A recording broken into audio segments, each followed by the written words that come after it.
here's the bottom of the couch.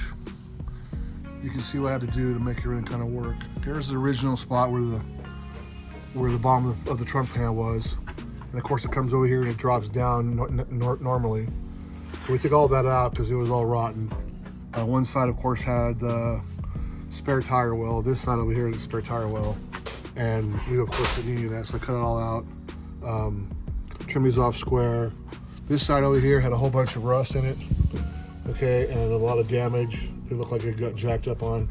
So I hammered that all out and we ended up just fiberglassing it because it's gonna be in a house, so there's no sense in trying to metal finish all that. I'm trying to save the guys some money on it.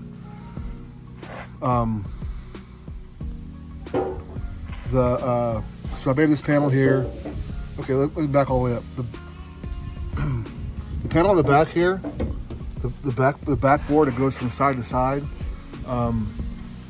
On this truck, this is where I made a little mistake on this one. Is where the trunk, where the trunk sides are. Okay, you want to keep, if the trunk opening is equal perpendicular on both sides, then you want to keep it that way when you're making the back piece. The problem is when you cut them, when you cut the quarter panels off, the whole thing wants to splay, okay, outside. So when it popped out, I gained like a freaking inch in the back, and I wasn't paying attention to that, and I should have ratcheted back together again, and then that way the back panel would have fit better. Or it fits fine, but what it did was it left the seat area in kind of a I forget the name of the word I'm looking for, but it's not square anymore. It's wider at the back on both sides. So I made the seat fold up in the inside, and it made it kind of hard to make that work right with the not being square. So anyway, that's something to keep track of if you're gonna make one of these things. So anyway, I made the drop downs out of wood, give them some strength, because this is basically where the trunk's gonna sit on both sides. Now I've looked around at other people's stuff, and some people put a wood box in the bottom of it to hold it up, but this is gonna be strong as hell as it is. It'll sit on the bumper brackets and that on the ground, on the ground, and that'll hold it in place. So he's gonna, I guess, take the bumper off after he gets it back and have it plated. But for now, that's where we're at. Let me flip it over and I'll show the other side of it. The customer's rear valance pieces were pretty smashed when the trunk area came in. So we made new pieces from a wheelbarrow. Check out my other video and it'll show you how to make those if you're interested. There they are, all mounted up. Isn't that pretty cool? You know, no one's gonna know unless you tell them. The bottom piece I made a little different than the stock one. I made a little flange come down instead of going up, so I can get to it with the screws. It's a basic roll, so it's not that hard to make it. You know, I did it on my brake, and we rolled it over a piece of pipe. So anyway, there's the rear bumper, rear valance on the rear bumper. Like I said, you can buy these for, I think the whole kit would end up costing you probably around $500 for all three pieces. Or you can buy a used wheelbarrow for $20 at your wheel, or use your wheelbarrow, whatever you got laying around. All the corners are pretty much the same, but you know, I save them on my from my firewalls I build. So there you go. I think it looks pretty clean. I'll tip it down, get another picture of it later on, and take a look at that. All right, there they are installed. Put the trunk down. Anyway. All right, so here's the back with the seat in place. You can see that the 59 Impala has a pretty detailed back end, or profile for the quarter panels. So what I did was I turned it up on edge on top of the plywood, and then went around and drew a line around the outside of it. Came back with a jigsaw and just cut it out. This measurement here is the same measurement from the front of the floor pan to keep the inside area flat. This is the first thing I did, was make this piece, because that way you can make it kind of stable. Otherwise, you have nothing to really hold the piece with.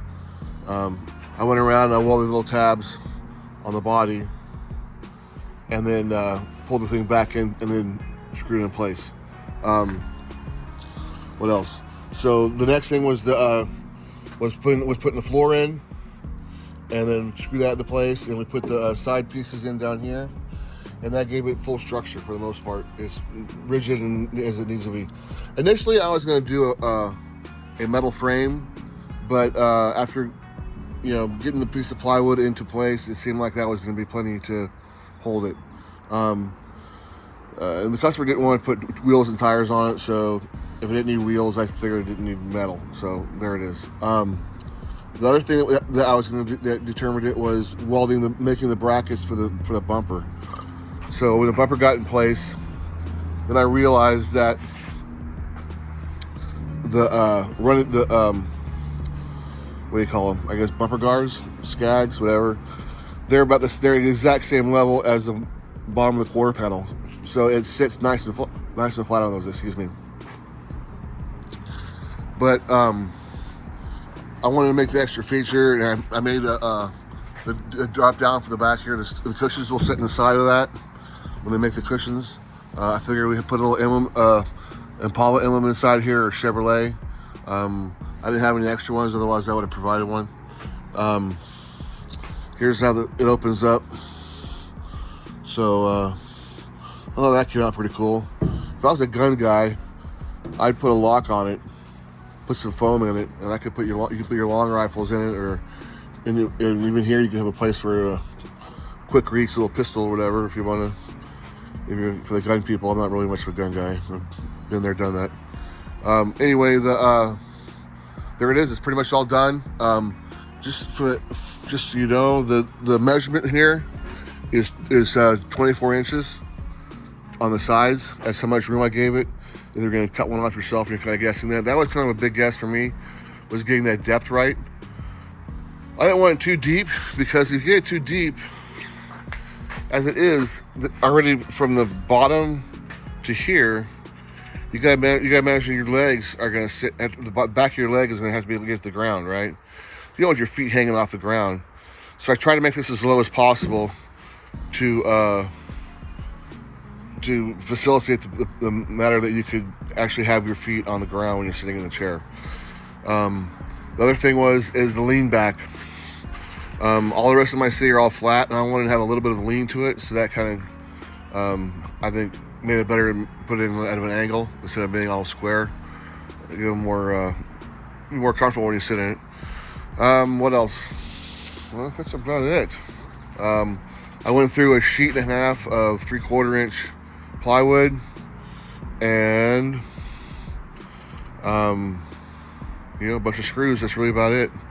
And this was basically scrap, the flat strap across the top, no big deal really, So there's not a lot of materials involved. The body work took some time.